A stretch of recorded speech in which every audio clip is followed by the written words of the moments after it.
Et nous commençons donc avec Investir responsable, le rendez-vous ISR, investissement durable ou investissement à impact de Smart Patrimoine. Et en l'occurrence, aujourd'hui, nous vous proposons un focus sur le label Greenfin. Le label Greenfin aujourd'hui, mais sa place dans l'écosystème de labels et de réglementation demain. Pour en parler, nous avons le plaisir de recevoir sur le plateau de Smart Patrimoine Manon Cognard, chargée de mission Finance durable au bureau Finance verte et RSE du ministère de la Transition écologique. Bonjour Manon Cognard. Bonjour. Bienvenue sur le plateau de Smart Patrimoine. Alors, je le disais en introduction, on va essayer de comprendre quelle sera la place demain du label Greenfin. Mais pour comprendre la place demain, on va peut-être se poser la question de sa promesse aujourd'hui et depuis sa création. Le label Greenfin, c'est un label qui a été créé par le ministère de la Transition écologique et qui, contrairement à d'autres labels ou au label ISR, s'intéresse exclusivement aux thématiques de transition écologique et d'environnement.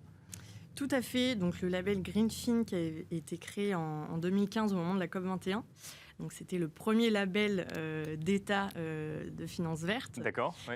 Et en effet, donc, c'est un label qui vise à labelliser les fonds d'investissement verts, donc, qui garantit la performance environnementale et la qualité verte des fonds d'investissement. D'accord. Donc sur les critères ESG qui peuvent être régulièrement utilisés pour labelliser, là on est vraiment sur le E et on laisse de côté le S et le G. Ça ne veut pas dire que les investissements n'y font pas attention, mais on se concentre vraiment sur le E de ESG. Tout à fait. Et on le verra plus tard, le label ISR en effet s'occupe du S et du G.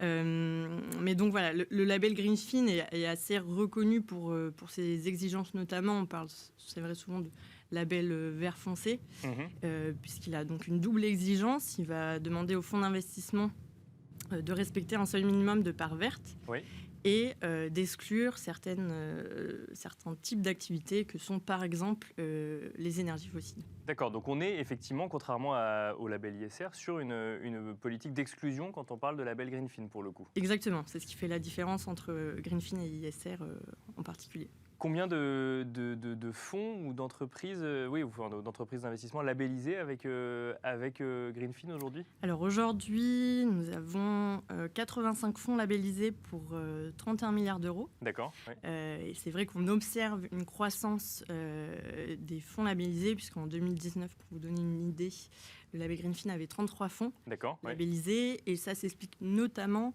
donc le label Greenfin s'inscrit dans les dispositions de la loi Pacte, qui vise à orienter l'épargne vers des investissements verts, responsables et solidaires.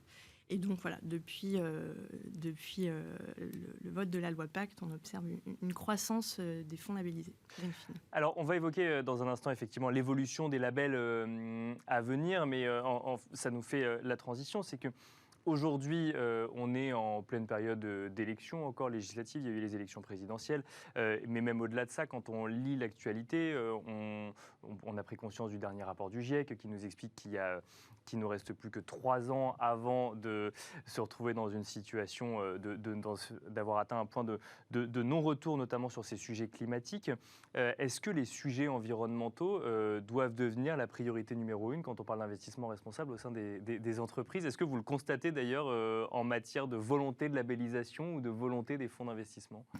Alors c'est vrai que, comme je vous ai expliqué, on a vraiment une croissance des fonds labellisés, une volonté et aussi, disons que les entreprises et les fonds d'investissement vont suivre les réglementations européennes et nationales. Donc ça passe d'abord par la réglementation. Ça passe en partie par la réglementation, ça passe aussi par des épargnants et des consommateurs de plus en plus sensibilisés. Et puis une prise de conscience aussi des entreprises. Mais voilà, tout le monde suit ce mouvement. Donc c'est vrai que les entreprises notamment sont amenées à intégrer les enjeux environnementaux dans leur business model.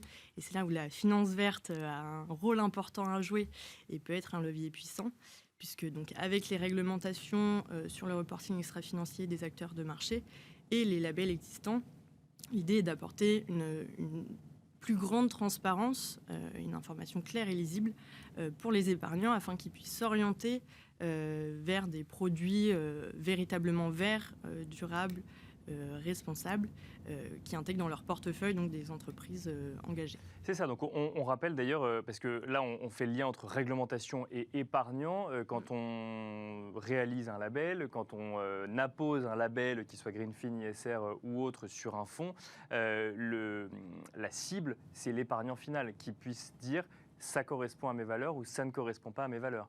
Exactement. C'est à l'épargnant final qu'on s'adresse. Tout à fait. C'est à l'épargnant final. L'idée, c'est que l'épargnant ait confiance en ce label. D'accord. Et que il puisse distinguer tel ou tel type de label pour savoir où est-ce qu'il veut orienter. Et alors justement, en matière de confiance vis-à-vis des labels ou de la réglementation, il y a eu un certain nombre de sujets, notamment une certaine idée de flou vis-à-vis de la compréhension de ce qu'était un investissement responsable ou ce qu'il n'était pas, d'où l'évolution d'ailleurs à venir du label ISR et d'où les discussions au niveau européen. Donc on essaye un peu de comprendre ce que sera demain l'investissement responsable et qui labellisera quoi. Est-ce qu'il y aura une uniformisation au niveau français, au niveau européen? Est-ce qu'il y aura une uniformisation des labels au niveau français? Le label ISR est en train d'être, via des discussions effectivement pour le faire évoluer. Et on parle d'un label qui pourrait se décliner en sous-branches, avec notamment une branche environnementale, une branche sociale, une branche gouvernance. Et on entend également des discussions entre ministère de l'économie et des finances et ministère de la transition écologique où le label Greenfin pourrait justement prendre ce rôle de sous-label ISR spécialisé environnement. Alors, je ne sais pas si je l'appelle, si c'est le bon terme, mais en tout cas pour donner un petit peu l'idée des discussions aujourd'hui, c'est effectivement dans ce sens que vont les discussions. Alors c'est vrai que l'objectif est d'harmoniser le paysage des labels, puisque aujourd'hui nous avons d'un côté le label ISR et d'un côté le label Greenfin. Et c'est vrai qu'il y a toujours un travail de pédagogie à faire auprès des épargnants pour qu'ils puissent bien comprendre l'objectif et la différence d'objectif entre ces deux labels. Et on sent que parfois c'est source de confusion. Donc c'est vrai que le ministère de l'économie et des finances a annoncé l'an dernier la réforme du label ISR pour revoir ses exigences et pour harmoniser le paysage des labels. Et en effet, le label Greenfin pourrait s'intégrer dans ces travaux. Donc à voir quelle forme ça prendra. La présidente du comité du label ISR parle de socle commun ISR avec des thématiques, des branches, des étoiles. On ne sait pas encore quelle structure ce socle aura, mais en effet l'idée ce serait d'harmoniser, d'insérer Greenfin dans ses réflexions afin d'avoir l'épargnant une meilleure visibilité. Une meilleure visibilité, une meilleure compréhension des labels. Donc on ne sait pas si ça prendra la forme que j'évoquais, mais en tout cas, il y a des discussions en ce sens aujourd'hui, ou en tout cas en cours aujourd'hui.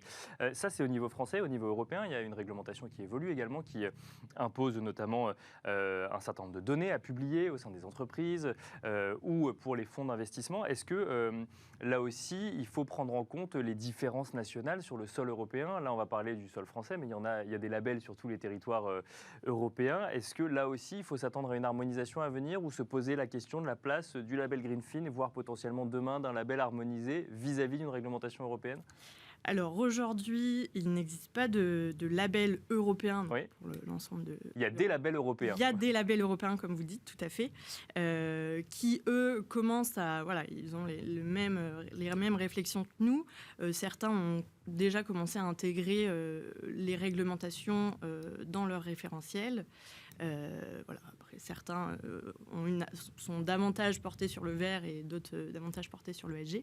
Mais on est en attente d'un écolabel européen pour les produits financiers, donc comme il en existe pour les produits ménagers, mais pour les produits financiers, donc qui est attendu dans les mois à venir.